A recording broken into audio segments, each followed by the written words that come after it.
워싱턴 대학의 그 의료팀이 인간의 정신적 쓰라림에 대하여 연구를 하고 조사한 내용이 있습니다.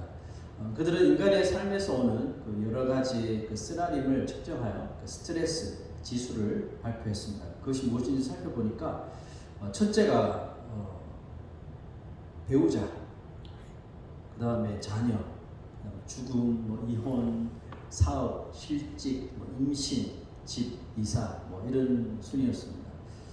1년 동안 한 사람이 받는 스트레스 지수 합계가 만약에 300이 넘으면 그 사람에게는 반드시 이런 정신적인 질환이나 아니면 육체적인 질병이 2년 내에 나타나는 현상이 생긴다는 연구 결과를 발표했습니다.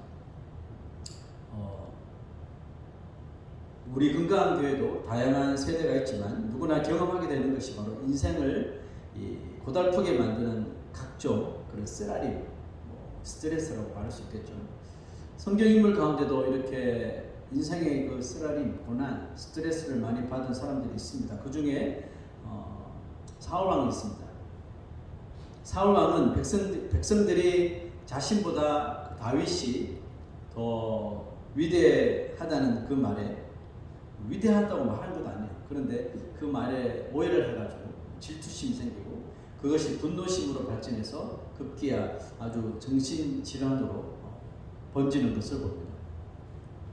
아무 죄도 없는 다윗을 몇 번이나 죽이려고 했고 또 다윗을 옹호하는 그 아들 요나단에게 창을 던질 정도로 역시 아주 심각했다는 것을 우리가 알 수 있습니다. 사울의 상태가 이 정도였으니 그의 살기 가득한 이 스트레스를 고스란히 받아야 하는 사람은 다윗이었겠죠. 그러므로 다윗은 아마 그보다도 더 큰 스트레스를 받았을 것이 분명합니다. 그래서 다윗이 기록한 그 시편에는 그 쓰라림이 어느 정도였을지 가늠하게 해주는 그런 시편들이 많습니다. 하지만 이렇게 삶 자체가 고통이었던 다윗은 사울 왕과는 좀 다르게 자신이 받은 이 스트레스로 인하여 자신의 인생을 스스로 망가뜨리지 않았다는 거죠. 그 스트레스는 믿는 사람에게나 믿지 않는 사람에게나 동일하게 나타나죠. 그러므로 스트레스를 받는 것은 죄가 아닙니다. 죄가 아닙니다. 하지만 그것을 그냥 놔두면 결국은 죄를 짓도록 부추기는 역할을 충분히 할 수 있기 때문에 믿는 사람들은 이 인생의 쓰라림으로 찾아오는 이 스트레스를 다윗처럼 이것을 컨트롤할 수 있어야 한다고 믿습니다. 오늘 읽은 말씀에도 스트레스 받는 일이 나오죠. 홍해의 그 승리를 경험하고 아주 기쁘게 노래 부르며 신나게 광야를 행진하던 이스라엘 백성들이 차츰차츰 스트레스를 받게 되는데요. 가면 갈수록 물을 마셔야 되는데 물을 만나지 못했기 때문이죠. 22절 말씀 보면 모세가 홍해에서 이스라엘을 인도하며 그들이 나와서 수르 광야로 들어가서 거기서 사흘 길을 걸었으나 물을 뭡니까? 22절 물을 얻지 못하고 잘못 기록했습니다. 물을 얻지 못하고 그랬습니다. 며칠 전까지만 해도 홍해라는 아주 거대한 물 때문에 스트레스를 받았죠. 홍해 앞에 서서 저 엄청난 바다 때문에 스트레스를 받았는데 이제는 물이 없어서 또 스트레스를, 이게 인생인 것 같아요. 있으면 있어서 스트레스, 없으면 없다고 스트레스. 그리고 결국 그들의 스트레스를 폭발시키는 사건이 일어나는데요. 물은 찾았어요. 3일 만에. 물은 찾았는데 먹을 수 없는 물이었기 때문에 그렇습니다. 보시죠. 마라에 이르렀더니 그곳 물이 써서 마시지 못하였으므로 그 이름을 마라라 하였더라. 백성이 모세에게 원망하여 이르되 우리가 무엇을 마실까 하며. 자, 스트레스는 누구에게나 나타날 수 있지만 그것을 어떻게 다스리느냐 하는 것은 그 사람의 성숙함을 보여준다고 생각합니다. 그 신앙의 성숙함은 그 사람이 예수를 믿고 세례를 받았다고 그 성숙함이 금방 만들어지는 것이 아니죠. 세례를 받는다는 것은 자신의 삶을 이제 하나님께 모두 맡긴다는 의미이지만 우리는 여전히 그렇게 살지 못하고 있다는 것을 그 이스라엘 백성들을 통해서 우리가 볼 수가 있죠. 이스라엘 백성들이 홍해를 건너는 장면에 대해 바울은 그들이 애굽의 삶을 버리고 이제 하나님의 온전한 백성으로 살기 위해 세례를 받았다. 홍해를 건너는 장면을 세례를 받았다 이렇게 표현하죠. 고린도전서 10장 2절. 모세에게 속하여 다 구름과 바다에서 세례를 받고 이렇게 표현합니다. 하지만 이들은 홍해의 기적, 홍해의 은혜를 체험하고 이제 우리에게는 정말 하나님밖에 없다라고 호언장담했지만 3일이 지나지 않아 간절했던 그 마음은 금세 무너져서 밑바닥을 다 드러내 보였습니다. 또 하나님의 명령에 따라 홍해를 갈랐던 장본인 모세에게 온갖 원망을 쏟아내었죠. 모세는 아마 다윗만큼 스트레스를 많이 받았던 인물이 아닐까 이런 생각을 해봤습니다. 동네 북도 아니고 맨날 모세에게 그렇게 망연자실한 모세가 했던 행동이 뭡니까? 보시죠. 모세가 여호와께 부르짖었더니 여호와께서 그에게 한 나무를 가리키시니 그가 물에 던지니 물이 달게 되었더라. 거기서 여호와께서 그들을 위하여 법도와 율례를 정하시고 그들을 시험하실세. 이제 보니 이 마라에 쓴 물 사건이 우연이 아니라 하나님이 준비하셨던 시험이라는 것을 알 수 있습니다. 자, 너희가 너희 하나님 나 여호와의 말을 들어 순종하고 내가 보기에 의를 행하며 내 계명에 귀를 기울이며 내 모든 규례를 지키면 내가 애굽 사람에게 내린 모든 질병 중 하나도 너희에게 내리지 아니하리니 나는 너희를 치료하는 여호와입니다. 자, 이 시험의 조건이 뭐였죠? 순종하는 것. 여호와의 말을 들어 순종하는 거였습니다. 자, 하나님께서 시험을 통해서 정말 이 백성들이 이제 정말 나만 의지하고 순종하는가 그걸 한번 마라의 쓴물로 한번 시험을 해본 거죠. 마라에 처음 도달했을 때 이스라엘 백성들이 어땠을까요? 3일을 물을 마시지 못했으니까 마라에 물이 있는 것을 보고 환호했겠죠. 와, 드디어 물이다. 역시 하나님 살아계시다. 감사합니다 하나님. 이렇게 분명히 말했을 거예요. 그죠? 그런데 물을 마시자마자 급변해 버리죠. 그리고 모세에게 모든 쓴 원망을 다 쏟아부었습니다. 과연 하나님은 분명히 그 마라의 물이 쓰다는 걸 하나님께서 만들어 놓으셨습니까? 쓰다는 걸 알 텐데 그런 상황에서 이 이스라엘 백성들에게 기대하고 계셨던 것이 뭘까요? 쓴 물인데도 이들이 맛보고 아무렇지도 않은 것처럼 물맛 좋다라고 이렇게 진짜 순종파 이것도 하나님 주신 거니까 마시자 뭐 이런 식으로 그렇게 말하기를 원하셨던 걸까요? 그거는 말도 안 되는 소리죠. 하나님은 그들이 모세에게 원망을 쏟아내기 전에 그 마라의 쓴 물로 인하여 하나님을 먼저 찾기를 원하셨다는 거죠.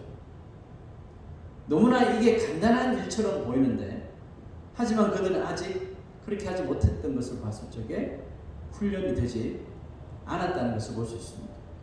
하나님이 광야에서 이스라엘 백성들에게 하신 훈련이 먼저 하나님을 찾는 것. 어떤 일이 발생하든지 하나님을 찾아라. 지금 그거 훈련하는 거거든요. 이거 하나라는 것을 우리가 기억해야 됩니다. 이 훈련이 되지 않아서 이스라엘 1세대들이 40년을 광야에서 방황한 거예요. 하나님의 요구사항이 어떻게 생각하면 참 쉬워 보이지 않아요? 스트레스 받는 일을 만날 때 하나님부터 찾는 거예요. 뭐 쉬워 보이는데. 그런데 그렇게 쉬워 보이는 이 행동을 우리도 잘 하지 못하고 있다는 거죠. 이와 같은 순종이 익숙해지기까지 사람마다 차이가 있지만 대개 적응이 잘 되지 않습니다. 까먹어요. 모세도 사실 40년이라는 시간 동안 딴 거 배운 게 아니라 이 순종하는 거 배웠거든요. 먼저 하나님을 찾는 거. 그러니까 모세가 40년 동안 트레이닝을 받았으니까 이제 백성들이 원망을 하고 또 막 스트레스가 올 때마다 제일 먼저 모세가 한 게 뭐예요? 그냥 엎드리는 거죠. 백성들한테 엎드리는 게 아니라 하나님께 엎드리는 모습을 우리가 볼 수 있잖아요. 그 하나님은 이렇게 훈련된 모세의 모습을 이스라엘 백성들에게 직접 보여주고 계시는 거예요. 너희들도 이렇게 하라. 왜 우리는 이 마라와 같은 스트레스가 올 때 하나님을 먼저 찾아야 할까요? 우리가 하나님과 먼저 만남으로 인해서 그 스트레스로 인하여 일어날 수 있는 여러 가지의 컨플릭트, 사람과 충돌하고 자기 자신과 충돌하고 여러 가지 이런 다툼이나 마찰을 그나마 우리가 피할 수가 있기 때문이죠. 어떤 사람은 이런 방법을 제시합니다. 스트레스 받을 때, 고난이 올 때 전부 하나님을 찾으시라고. 그럼 이렇게 말합니다. 하나님께 기도해도 답이 안 나오던데. 스트레스는 여전하고 고난은 계속 찾아오고. 왜 그럴까요? 왜냐하면 하나님과 결론을 맺지 못했기 때문입니다. 그럼 뭐 해야 됩니까? 더 시간을 가져야 되죠. 적어도 하나님과 이렇게 면담을 함으로 인하여서 지금 내 안에 차오르고 있는 이것에 대한 어떤 하나님께서 제시하는 그런 길을 찾아야지 이게 끝나야 됩니다. 하나님께서는 뭐라고 말씀하셨나요? 나는 너희를 치료하는 여호와라고 했잖아요. 어떤 일로 인하여서 나에게 찾아오는 고난이나 질병이나 뭐 사건이나 스트레스나 어떤 쓰디쓴 그런 이 상황이라 할지라도 하나님 앞에 나왔을 적에 진지하게 그 문제를 가지고 하나님 앞에 내어놓았을 적에 결국은 하나님 이것을 치료할 수 있는 하나님이시다. 그래서 온전히 그것을 믿고 모세처럼 시간이 좀 걸리더라도 기다리는 훈련을 할 수 있어야 한다는 거죠. 우리가 살아가면서 맞닥뜨릴 수 있는 이 마라와 같은 이 쓴 스트레스도 하나님은 능히 어떤 문제도 해결할 수 있는 전능하신 치료자이심을 믿습니다. 이스라엘 백성들의 스트레스를 왜 모세는 아주 간단히 해결해 버립니까? 분명히 차이가 있죠. 이스라엘 백성들은 죽어라 하는데 모세는 아무렇지도 않잖아요. 모세도 3일 동안 물 못 마셨어요. 뭐 백성들 몰래 모세 혼자 물을 딱 숨겨놨다 혼자 계속해서 마셨을 거 아니잖아요. 모세도 분명히 3일 동안 물 못 마셨다. 똑같은 조건에 똑같은 스트레스가 찾아오고 거기다가 모세는 200만 명 정도 되는 백성들의 원성을 더 들었으니까 스트레스는 더 크단 말이에요. 그럼에도 불구하고 모세는 태어납니다. 태어나잖아요. 하나님 앞에 나가서 그 문제를 간단하게 해결받는 모습을 우리가 잘 보셔야 한다는 거죠. 자, 흥미로운 구절이 마지막에 떡하니 기다리고 있습니다. 17절, 27절. 그들이 엘림에 이르니 거기에 물샘 12과 종려나무 72가 있는지라. 거기서 그들이 그 물 곁에 장막을 치니라. 연구 자료를 좀 찾아보니까 이 마라에서부터 엘림까지 거리가 얼마나 될까 찾아보니까 그렇게 멀지 않더라고요. 걸어서 몇 시간이면 갈 수 있는 거리였어요. 가까운 거리에 엘림이 기다리고 있었다는 거죠. 무슨 뜻일까요? 하나님은 이미 이 목마른 이스라엘을 위해서 엘림이라는 오아시스를 미리 마련해 놓으셨다는 뜻이거든요. 근데 이 백성들이 마라의 사건 때문에 지금 여기서 원망을 쏟아낼 뿐이지 엘림까지 나아가지 못하고 있다는 사실입니다. 근데 왜 하나님께서 엘림에 12 물샘을 두셨을까요? 이스라엘이 12지파잖아요. 그러니까 다투지 말고 아무리 목마르면 다투지 말고 만약에 한 개나 두 개만 있었다면 또 먼저 먹으려고 난리치겠죠. 그래 12개를 만들어 놓죠. 12지파가 싸우지 말고 하나씩 가질 수 있도록 하나님께서 넉넉하게 준비해 두셨어요. 종려나무도 이런 부류가 있어서 쉴 수 있고 하나님께서 이 마라를 통해서 주시는 교훈이 무엇일까요? 하나님께서 마라를 통해서 주시는 교훈은 한 가지입니다. 마라와 같은 이 스트레스와 이 쓰디쓴 고난을 만날 때 원망하기보다는 그것을 하나님을 만나는 기회로 붙잡으라는 뜻입니다. 그겁니다. 그 하나예요. 누구에게나 찾아오는 이 원치 않는 스트레스 만날 때 그것을 오히려 원망보다는 하나님을 찾는, 하나님과 면담하는 그런 기회로 삼으라는 뜻입니다. 원수들로 둘러싸인 극심한 스트레스를 만난 다윗이 하나님을 찾았을 때 그가 받은 은혜가 있었잖아요. 그 은혜가 무엇이었을까요? 읽고 한번 맞출 텐데요. 시편 23편 5절. 주께서 내 원수의 목전에서 내게 상을 차려주시고 기름을 내 머리에 부으셨으니 내 잔이 넘치나이다. 우리가 원래 고난이 오고 스트레스가 오면 다 무엇이든 메마르잖아요.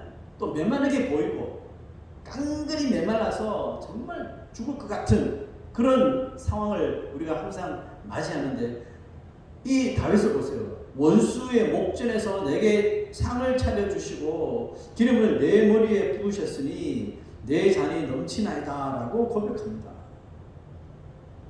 하나님이 다윗에게 주신 은혜가 무엇입니까? 내 앞에 원수 앞에서 상을 차려주신다는 말은 뭡니까? 그냥 마음 편안히 밥이나 먹어. 왜요? 원수는 내가 책임질게. 이거죠. 기름을 내 머리에 부으신다는 말은 뭐예요? 아주 거룩하고 성스러운 일을 할 때 이스라엘 백성들은 기름을 붓잖아요. 기름을 부으신다는 것은 하나님께서 너를 지키시고 또 케어하신다는 것을 알려주시는 거죠. 그래서 다윗이 그렇게 고백합니다. 이런 경험을 하고 내 잔이 넘치나이다. 내 심령이 주의 은혜로 넘치나이다 라고 고백을 할 수 있다는 겁니다.